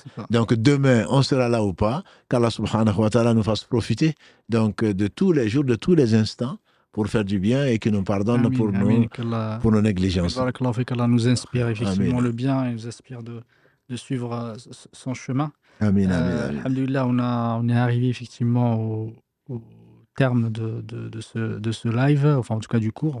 On passera aux questions bi'idhnillahi ta'ala exclusivement sur le ramadan, Inch'Allah ta'ala, sur l'objet du jour. Du coup, on n'acceptera pas d'autres questions sur d'autres sujets. On a, alhamdoulilah, une session le lundi qui est maintenue pendant le ramadan, durant laquelle Cheikh répond effectivement à vos questions quotidiennes. Du coup, n'hésitez pas à appeler le lundi, mais aujourd'hui, on se contente seulement des questions relatives au thème du jour. Barakallahu fikum. Barakallahu fik. Barakallahu fik, Cheikh Mohamed, pour ce partage. Barakallahu fikum à toutes et à tous qui nous suivent. Ramadan Mubarak, même si, alhamdoulilah, ça fait déjà pratiquement 7 jours que nous avons commencé. Il y a effectivement pas mal de questions sur le sujet. Il y a déjà pas mal d'appels. Karim me dit, on prend les appels en premier parce qu'il y a des gens qui attendent, alhamdoulilah. Donc, soyez un peu patients parce qu'il y a aussi beaucoup de questions écrites et on fera en sorte de permuter entre les questions écrites et les questions des appels, Inch'Allah. Mohamed Chir, la première question que je vais vous poser, c'est une question qu'on a déjà traitée à plusieurs reprises, mais je pense que c'est peut-être un bon moment de le rappeler, vu le mois béni que nous vivons. C'est la question dont vous avez parlé de l'importance de lire le Coran pendant le mois du Ramadan. Donc la question qui revient très souvent, c'est peut-on lire le Coran en français ou traduit dans une autre langue? Est-ce qu'on a les mêmes récompenses? Et est-ce que réciter le Coran, parce qu'on l'a appris en écoutant un audio, sans forcément comprendre le sens en arabe, c'est aussi bénéfique?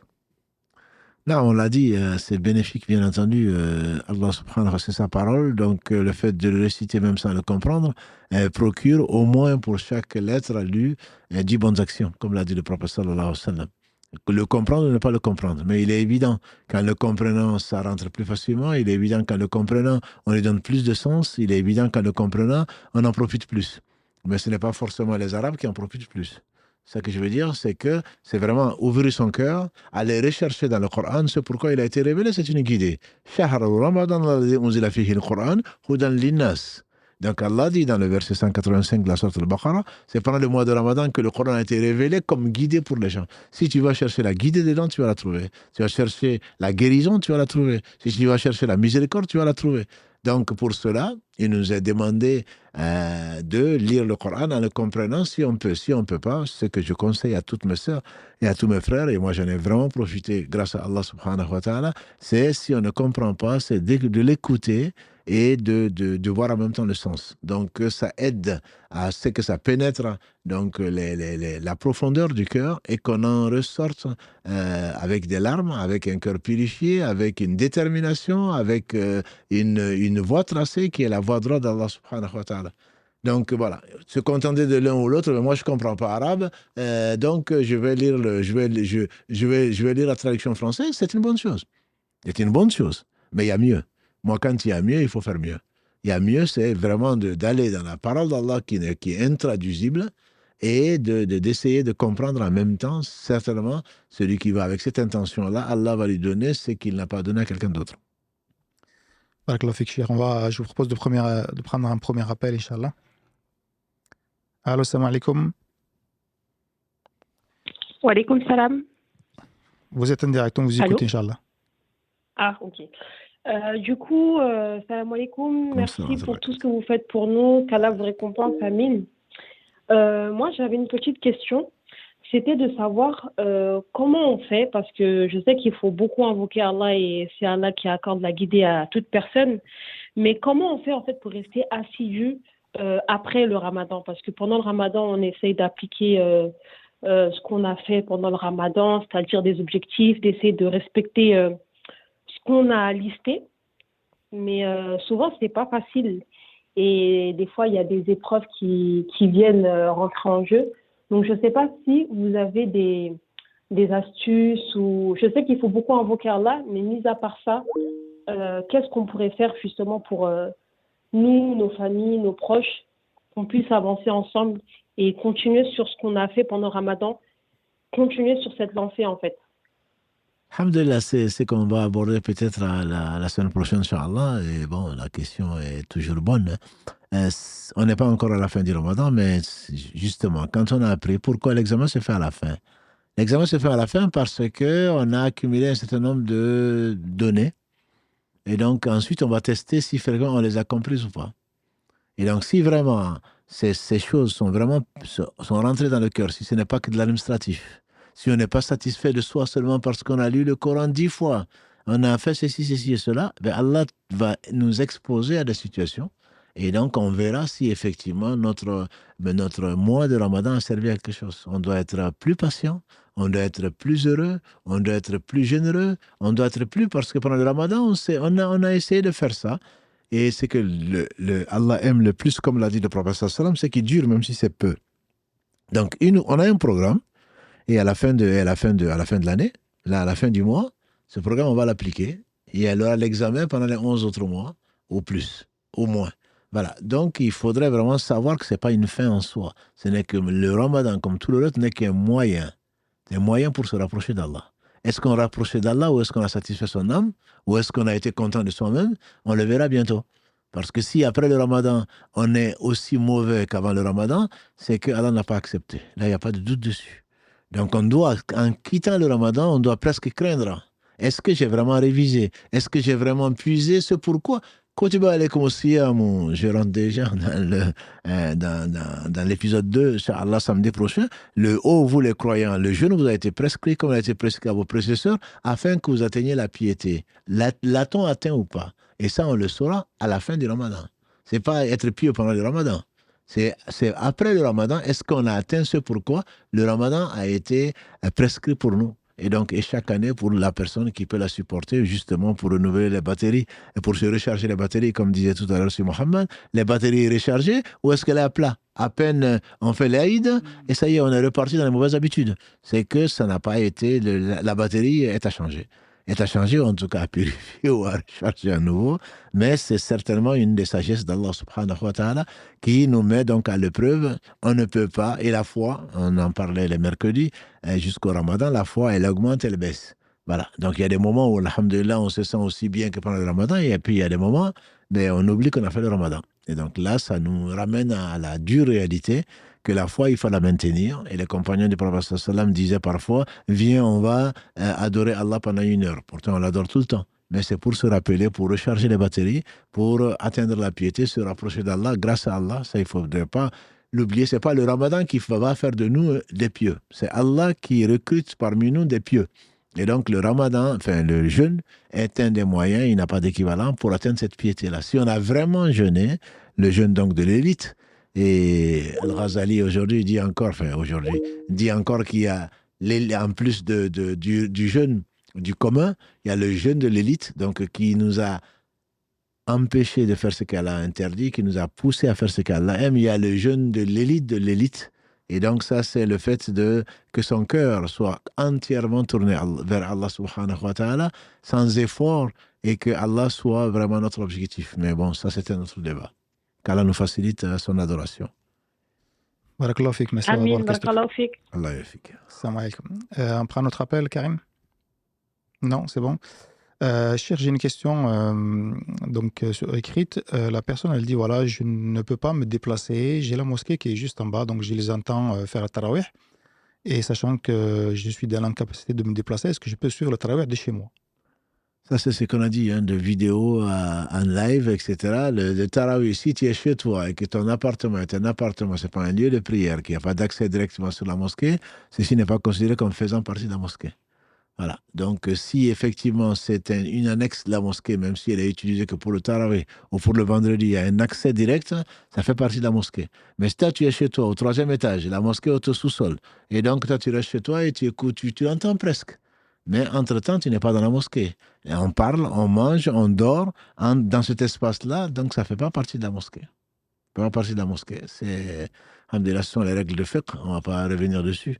Si tu n'es pas dans la mosquée, ni une annexe, et qu'il y a quelque chose qui te sépare de ça, et qui est franchissable, et dans lequel espace on fait ce qu'on veut, à ma connaissance, ça ne fait pas partie de la mosquée. Barakallahu fik, cher. Un autre appel, Karim? Allez. Salam alaikum. Wa alaikum salam wa rahmatullah.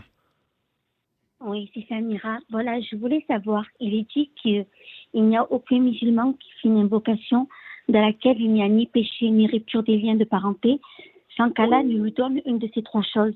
Soit il exauce tout de suite son invocation, soit il lui retarde l'exaucement pour l'au-delà, ou soit il le protège d'un mal qui est équivalent. Mais on m'a donné aussi une deuxième version. On m'a dit soit il exauce tout de suite, soit il exauce, mais pas dans les médias, ou soit il le protège d'un mal qui est équivalent. Et moi, je voulais savoir vraiment, c'est laquelle des deux que je dois vraiment retenir. Ce que vous avez dit, c'est la même chose. La promesse d'Allah est vraie. Que ce soit une des 3 façons ou une autre façon pour qu'Allah subhanahu wa ta'ala exauce, ça reste toujours vrai. La promesse d'Allah est vraie. Ton Seigneur, votre Seigneur a dit, invoquez-moi, je vous réponds. Donc il n'y a pas de doute. Quelle est la forme? On la reconnaît pas, il est certain que Allah va nous répondre. Donc soit il donne ce que l'on veut, soit il retarde et nous la donne quand même, soit il nous remplace par quelque chose, ou il y a une autre version, c'est dans l'au-delà qu'Allah va nous récompenser. Voilà ce que tu avais demandé, je ne te l'ai pas donné.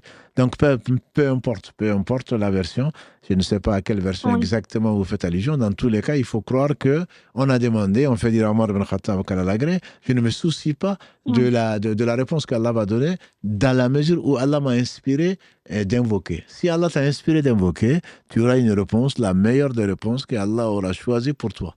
Donc, peu importe que ce soit l'une ou l'autre, dans tous les cas, Allah va répondre à ton invocation. D'accord, barakallahu fik.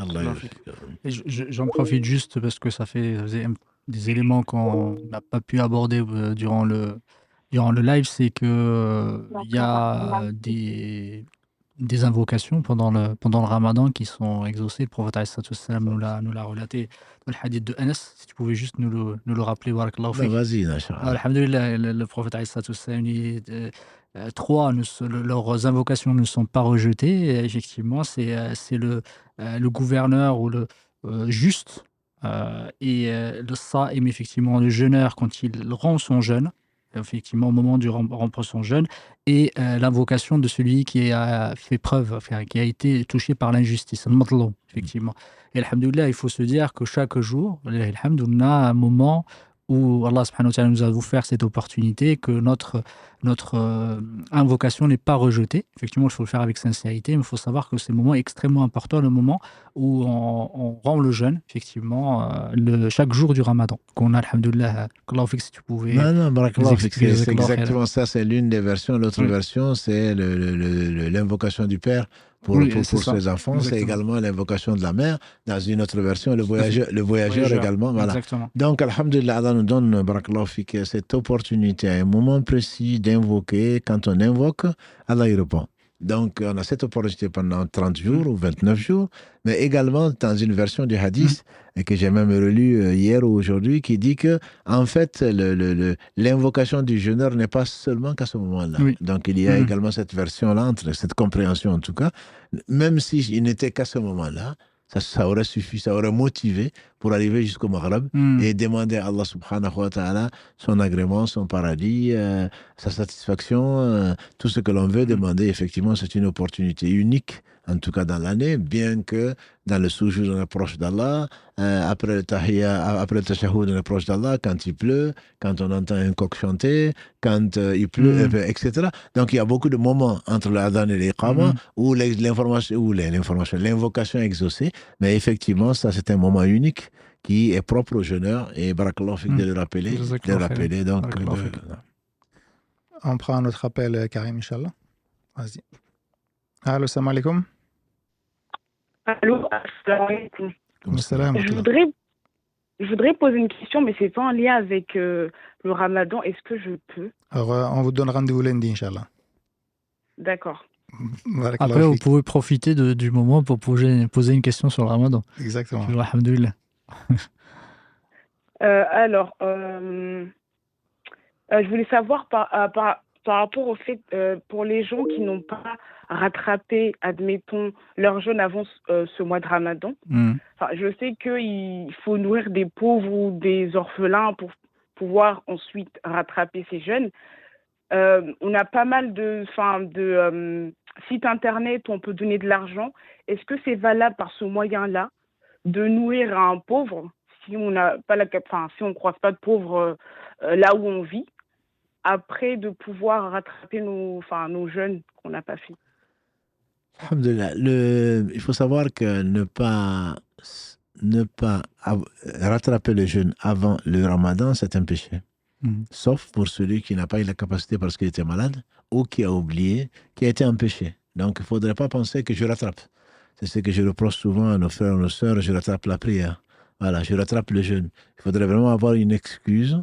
Et pour la prière, on le sait, c'est le sommeil, c'est l'oubli. Pour le jeûne, c'est la maladie, c'est des choses qui t'ont empêché vraiment de le faire. Après, dire, bon, non, moi j'ai rattrapé mon jour. Si tu l'as rattrapé, alors qu'en réalité le ramadan est rentré, c'est quand même un péché. Donc ce que je dis, je réponds souvent à mes sœurs, en particulier, c'est que avant tout, c'est le repentir. C'est-à-dire, c'est regretter d'avoir fait ce péché-là, d'avoir négligé ce qui est important pour nous, pas pour Allah, et décider de ne plus jamais se faire prendre. Et ensuite, effectivement, on doit jeûner ce jour-là si on peut. Si le ramadan n'est pas déjà rentré. S'il est rentré, on doit, parce qu'on a négligé, sauf, encore une fois, j'ai dit maladie ou oubli, si on pouvait le faire, qu'on l'a négligé, qu'on l'a mis, comme tu l'as dit tout à l'heure, c'est Mohamed, je le ferai ça demain, jusqu'à finalement le ramadan rentre, je n'ai pas pu le faire. Et donc, ça, il faudrait nourrir un pauvre comme compensation, et ensuite, il faut rattraper le jeûne. Voilà. C'est pas parce que j'ai nourri un pauvre, bon, moi, j'ai pas pu jeûner. J'avais 10 jours, finalement, j'en ai jeûné 9, il m'en reste 2, bon, je vais nourrir 2 pauvres. Ou cette sœur, on en a parlé la semaine dernière peut-être, qui dit, non, mais là, c'est trop dur, là, j'ai beaucoup de jours. Là, avant le prochain ramadan, je ne pourrai pas jeûner, donc je vais nourrir un pauvre. Non, c'est pas comme ça que ça se passe. C'est pas comme ça que ça se passe. Allah n'a pas besoin de toi, ni de moi, ni de personne. Il t'a dit de jeûner pour ton bien. Tu n'as pas voulu le faire, mais ne le fais pas si tu veux. Donc là, il faut nourrir un pauvre pour des signes de ton repentir et ensuite il faut rendre ce jour-là. Après, pour répondre à ta question, ma soeur, si tu ne trouves pas, il faut nourrir un pauvre et l'avis majoritaire, et probablement l'avis le plus fort, c'est de nourrir un pauvre, c'est-à-dire de donner à manger et avec, tu peux faire la cuisine et donner à manger à un pauvre si tu connais. Et si tu ne connais pas, c'est permis donc de passer par des gens qui connaissent les pauvres, notamment une mosquée, en leur disant, voilà, ça c'est pour la fidia, je dois ceci et cela, et à eux de transformer. Donc ça, si tu as une mosquée à côté, de transformer, de trouver des pauvres. Les mosquées sont censées être proches des fidèles, donc de trouver des pauvres pour les nourrir. Et si vraiment tu n'as pas de mosquée à côté ou la mosquée ne le fait pas, etc., il y a des associations donc, humanitaires qui promettent de nourrir des pauvres avec, donc tu peux leur donner l'argent en question, qui est estimé, nous dans notre cas ici, en tout cas on l'a estimé à 7 euros, certains ont dit 9, nous on reste sur 7 euros, et donc de donner à une association, ici à Toulouse on parle de Ouma 31 plutôt, puisqu'avec laquelle la coordination travaille, et qui, je suis certain, va acheter des denrées alimentaires, va accompagner même parfois avec la viande, etc., pour donner à plus nécessiteux. Donc, si vraiment tu ne trouves pas à côté de toi une mosquée ou des gens qui connaissent des pauvres, à ce moment-là, tu peux faire un virement sur un compte d'une association humanitaire connue et respectée pour le coup, sans avoir à faire à beaucoup d'enquêtes, mais en faisant confiance donc à des gens qui prétendent le faire, s'ils le font. Toi, ta compensation est valable de toute façon. S'ils le font, c'est tant mieux pour eux. Ils auront la récompense. Et s'ils ne le font pas, ils auront le péché. Pour la question, pour rester sur cette même question, si la personne elle ne peut pas jeûner à cause d'une maladie et qu'elle n'a pas les moyens de sortir et de nourrir un pauvre, comment elle peut obtenir la récompense du jeûne? Alhamdulillah, la yukallifu Allahu nafsan illa wus'aha. Les savants ils sont clairs, ils prennent le dernier verset de la Sourate Al-Baqarah, 286. Allah ne charge aucune âme au-dessus de ce qu'elle peut supporter. Si vraiment la situation est celle que tu décris ou celle que la personne décrit, elle ne peut pas. Est-ce qu'elle mange ou pas? Si elle n'a pas la capacité de se nourrir et de donner à manger, mais alhamdulillah, elle n'a rien à faire. Allah lui pardonne. Mais je ne suis pas sûr que ce soit le cas de beaucoup. Voilà. Si vraiment elle peut donner à manger, elle doit donner à manger. Si elle ne peut pas donner à manger, qu'elle n'a que de quoi vivre, à ce moment-là, elle n'a pas à payer. Ça, c'est la vie que je connais. Je ne sais pas si Mohamed, tu connais. Voilà. Si elle ne peut pas, elle ne peut pas. Elle ne peut pas, elle a à peine de quoi se nourrir, elle ne va pas donner à un pauvre en plus. Et Allah sait qu'elle ne peut pas. Maintenant, si elle ne peut pas, elle mange au restaurant et en même temps, elle fait ses courses et elle envoie de l'argent au pays. Mais oui, mais moi, je suis au RSA. D'accord. Le RSA te permet de vivre ou pas? Si tel est le cas, Allah te donne 11 mois pour payer ça. Donc, il ne s'agit pas de payer tout de suite. Tu peux le payer en 20 fois, sans intérêt, bien sûr. Et voilà. Donc, tu peux le payer, tu perds un peu d'économie. Et si tu ne peux pas payer pour nourrir 30 pauvres, ben, tu peux payer, tu peux peut-être nourrir 10 pauvres. Et si tu ne peux pas donner à chacun 7 euros, l'équivalent, je veux dire, je ne parle pas de l'argent, si tu ne peux pas nourrir chacun avec un plat, peut-être que tu peux donner la moitié d'un plat. Et chez les Malikis, par exemple, c'est le quart de Zakat al-Fitr. Voilà, donc sans tomber dans ces mesures administratives, au moins tu peux donner à manger à un pauvre, même si c'est une baguette de pain. Voilà. Donc, si tu ne peux pas, tu ne peux pas. Là, il n'y a pas de souci. Alhamdulillah, Allah est généreux et il sait que tu ne peux pas. Il t'a éprouvé et là, tu n'as pas de souci. Mais est-ce que vraiment tu ne peux pas? Ça, c'est la question que tu dois te poser. Effectivement, c'est très peu que je suis make comme tu as dit, c'est un mood. Juste le fait de date, ou de la nourriture la plus commune. Chez, par exemple, les Hanbalites, c'est plutôt un demi-sa'. Du coup, c'est pas énorme. C'est 2 moods, effectivement. Ça correspond à quoi? 250 grammes de date, c'est pas énorme non plus. Effectivement, à fournir. Du coup, il faut, barakallahu fik, d'avoir rappelé. Il faut vraiment se poser la question, est-ce qu'on vraiment on peut pas? C'est vrai, la question, en plus, elle a été posée sur le montant à donner, 7 euros, 9 euros. J'ai vu passer aussi, donc vous l'avez précisé. Le CFCM a dit que c'était 9 euros, sur quelle base, je ne sais pas. Nous, on était sur 5 euros pendant 10 ans, et ensuite, les Parisiens ont rajouté 2 euros, on les a suivis, et là, maintenant, ils rajoutent encore 2 euros. Mais la mosquée de Paris, je viens de voir hier, a dit que c'est 7 euros. De toute façon, nous, sur Toulouse, en tout cas, on reste sur 7 euros. Et celui qui ne peut pas donner 7 euros va donner 5 euros. Voilà. Donc, comme il a dit le frère Si Mohamed, est-ce que c'est un mood, est-ce que c'est un Sahara, c'est un Sahara dans Zakat al-Fitr, est-ce que c'est un mood, est-ce que c'est la moitié du mood? Peu importe, l'essentiel, c'est l'esprit. Je ne peux pas donner, 5 euros, entre guillemets, mais je donne 4. Je ne peux pas donner 4 euros, je donne 3 euros. Est-ce que moi, j'ai vu de 3 euros? Moi, ma question est là. Est-ce que mon repas vaut 3 euros ou plutôt il vaut 10 euros? Ça, Allah le sait. Allah m'a-t-il donné de quoi manger? S'il m'a donné de quoi manger, je dois donner de quoi manger à un pauvre. Mais si je n'ai que ça, mais bien sûr que je ne suis pas obligé. Je ne vais pas m'abstenir de manger pour donner à un pauvre. Là, je ne connais pas de divergence entre les savants sur la question. Je vous propose, cher Mohamed, de prendre un dernier appel, Inch'Allah. Allô, salam alaikum. Allô, salam alaikum. Vous m'entendez bien? Oui, très bien. On vous écoute, Inch'Allah. Je voulais vous demander si le ramadan a une incidence particulière sur les personnes qui souffrent de mal occulte et par rapport au hadith des djinns qui sont enchaînés. Il y a des personnes qui souffrent de mal occulte et qui disent que les symptômes pendant le ramadan sont les mêmes que le restant de l'année.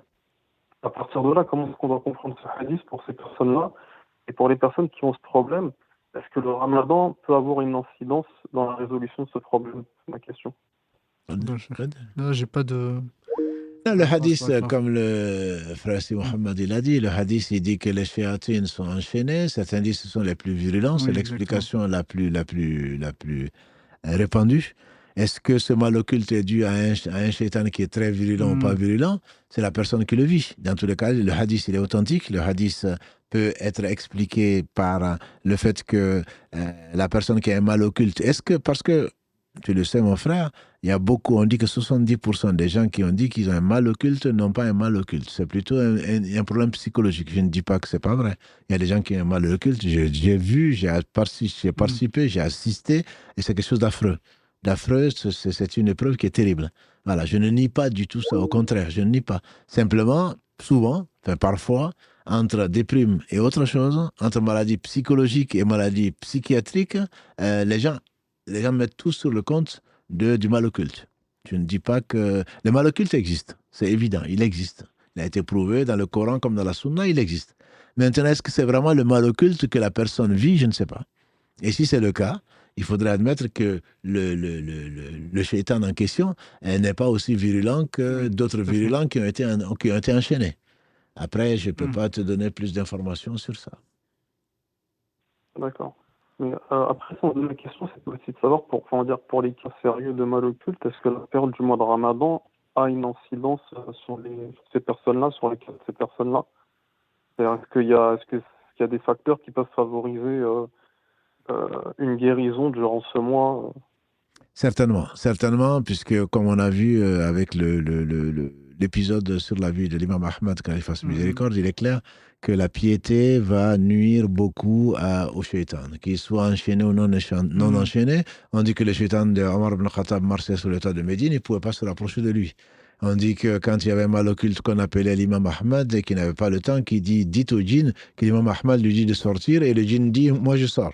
Voilà, donc je ne dis pas que la personne qui a un mal occulte n'est pas pieuse, c'est une épreuve et que Allah subhanahu wa ta'ala guide les sorciers ou qui les détruisent, c'est quelque chose d'extrêmement grave. Mais il est clair que les efforts pour lutter contre ce mal viennent avant tout d'une conviction que c'est Allah qui guérit. Le prophète sallam a été ensorcelé dans la version la plus authentique possible et donc il faut faire des efforts. Donc parfois le mal occulte empêche la personne de prier, mais ça ne lui donne pas, tant qu'elle est consciente, la permission de ne pas prier.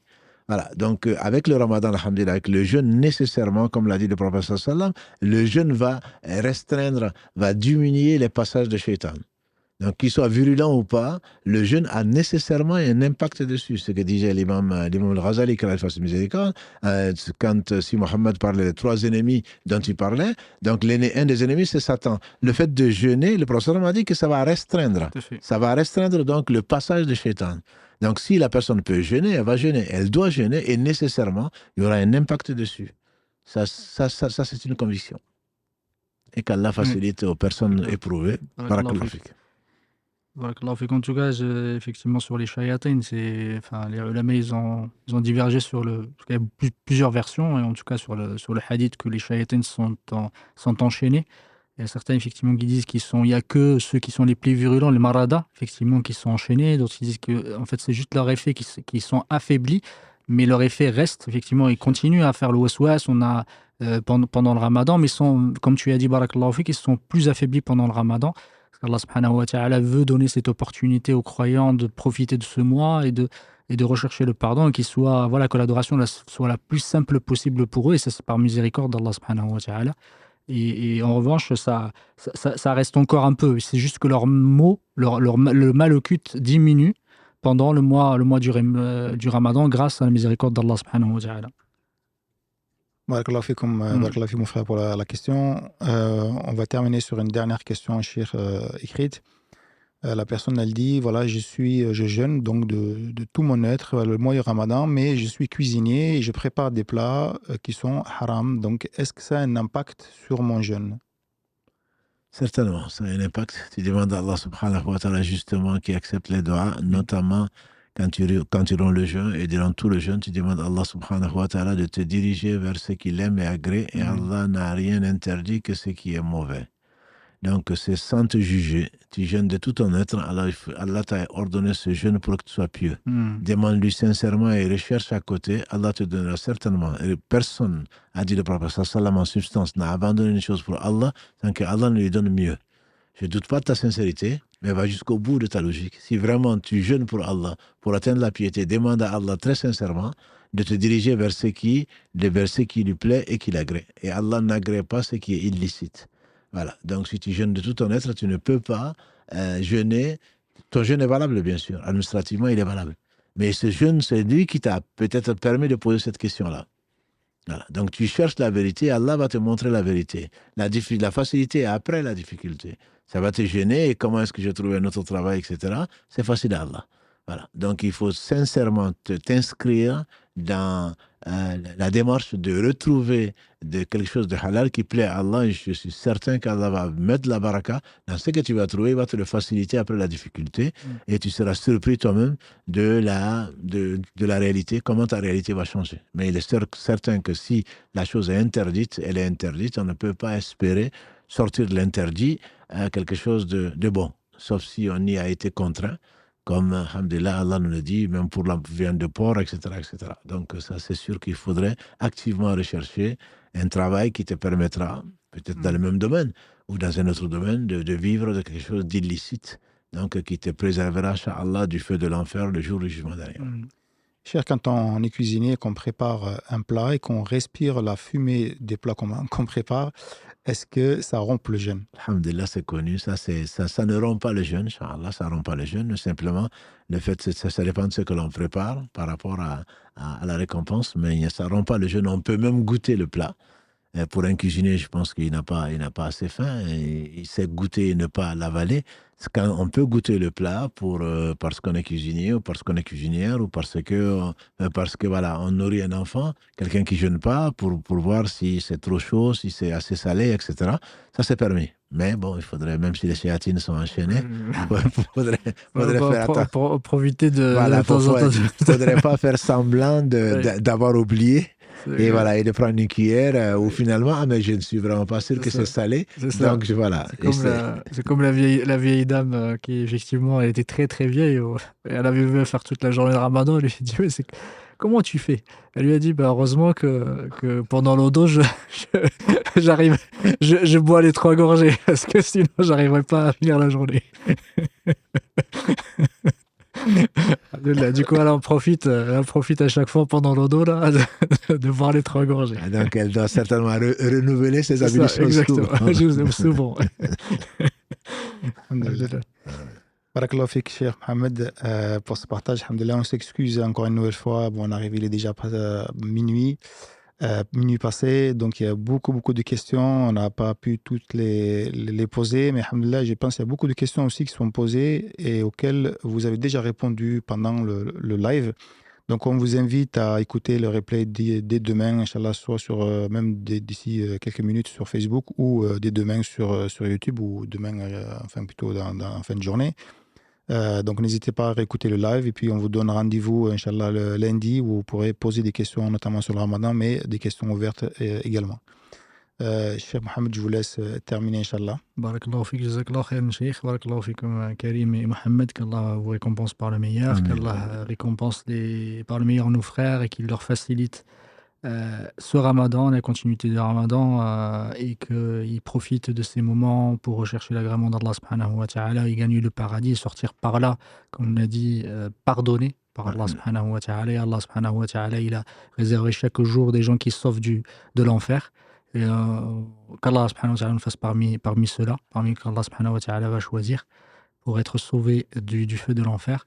Barakallahu fikum, on se voit, Inch'Allah, la semaine prochaine, bi'idhnillahi ta'ala, si Allah le permet, pour aborder le sujet de la piété, un sujet très très important, généralement, et surtout aussi pendant le Ramadan. Barakallahu fikum, subhanakallahumma wa bihamdika, ashhadu an la ilaha illa anta, subhanak, astaghfiruka wa atubu ilayk, subhana rabbika rabbil izzati amma yasifun, wa salamun ala al-mursalin, walhamdulillahi rabbil alamin.